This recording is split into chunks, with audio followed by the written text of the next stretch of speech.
we're gonna show you how to make the best meaty lasagna. 4 components. We're gonna grate up a little bit of cheese. You're gonna make fresh or use leftover meaty meat sauce. We're gonna make a very cheesy, creamy bechamel sauce. Then we're gonna cook off some noodles, assemble it, and before you know it, you'll be serving the best meat lasagna. To begin, grab your handheld or box grater. We're gonna start off by prepping 2 cheeses. The first, mozzarella. This is gonna add a nice creaminess in between the layers of noodles. You're gonna need 1 cup of grated mozzarella for the recipe.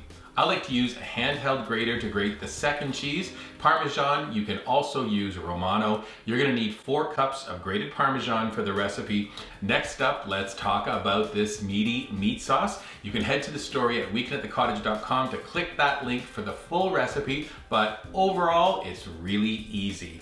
We're taking a little bit of spices, some ground beef, onion, garlic, celery, carrot. Then we add tomato paste, chopped tomatoes and tomato sauce, and you're left with a really delicious meaty meat sauce. And again, you can make this in advance or do it day of for this recipe. You're gonna need 6 cups of meat sauce for this lasagna recipe. Place it into a pot onto stovetop, bring it to temperature, and then reduce to simmer. You can leave it there while you prepare the rest of the ingredients. One of the most memorable moments in this recipe is the cheesy creaminess in between the layers. We accomplish it by making a white sauce. We're gonna do a traditional bechamel. We're gonna start by taking a saucepan onto stovetop, moderate heat. We're gonna melt 4 tablespoons of butter. Into that melted butter, we're gonna add 1/3 cup of unbleached all-purpose flour, but watch how I'm adding it. I have a sieve, add the flour, and then tap it into the melted butter. Have a whisk handy, stir the flour and butter together. Then we're gonna cook it for about 1 minute before we add 2 cups of whole milk. Whisk the milk in, we're gonna add a pinch of salt, and then when this sauce comes to temperature, it thickens up perfectly. Traditional to an Italian bechamel is freshly grated nutmeg, and we thought, why not have a little nutmeg grater, and then you're gonna grate some nutmeg into your sauce, a final sprinkle of our Parmesan cheese. When it's done, you can cover and bring it to your workstation. Last thing we need to do before we pull it all together is cook off lasagna noodles. We're not gonna make them from scratch, no need. Instead, we're purchasing boxed noodles, cook them to package directions, probably about 11 to 15 minutes. When they're done, we're gonna drain them, and then we set up our assembly line. On this side, we have bechamel, followed by our meaty meat sauce. There is our grated Parmesan. There is our grated mozzarella. On this side, I'm placing our noodles. All of this is gonna go into a 9 by 13 casserole dish. Take a spoon, we're gonna add a little swipe of bechamel followed by a swipe of our meat sauce. You can blend them together. Now we're heading over to noodles, and you'll lay noodles in strips going in the direction of the casserole dish. After adding that first layer of noodles, let's repeat that.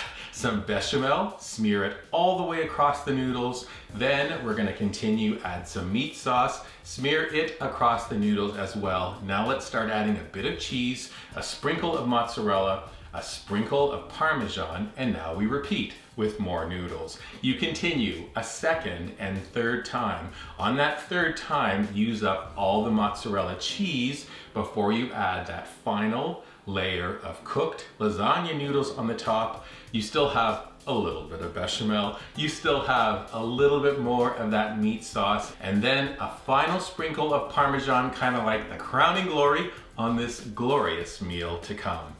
We're almost ready to bake our lasagna. We're gonna turn our oven on, preheating to 350 degrees. Last thing we're gonna do before transferring the lasagna in, we're gonna cut it in advance. What? You gotta trust us on this. We worked through this in the test kitchen where we're taking a sharp knife and cutting the different portion sizes. We could have done honker-sized lasagna, but we thought the smaller squares are better because this lasagna is so rich. And if you wanna have 2 or 3, go ahead, and you might want to have 3 actually. It's so delicious. Once you've made your cuts, we're transferring our lasagna to the oven. Let it bake for 30 minutes. It's gonna get really bubbly and really wonderful. When it comes out of the oven, we're gonna let it rest for 10 minutes. What to do now? Well, how about you make our very delicious Caesar salad from scratch? Serving Caesar salad with a lasagna is a perfect combination. You'll see when you make it. When you go to serve, we're taking our lifter. Notice how easily the lasagna is coming out of the pan over onto a plate.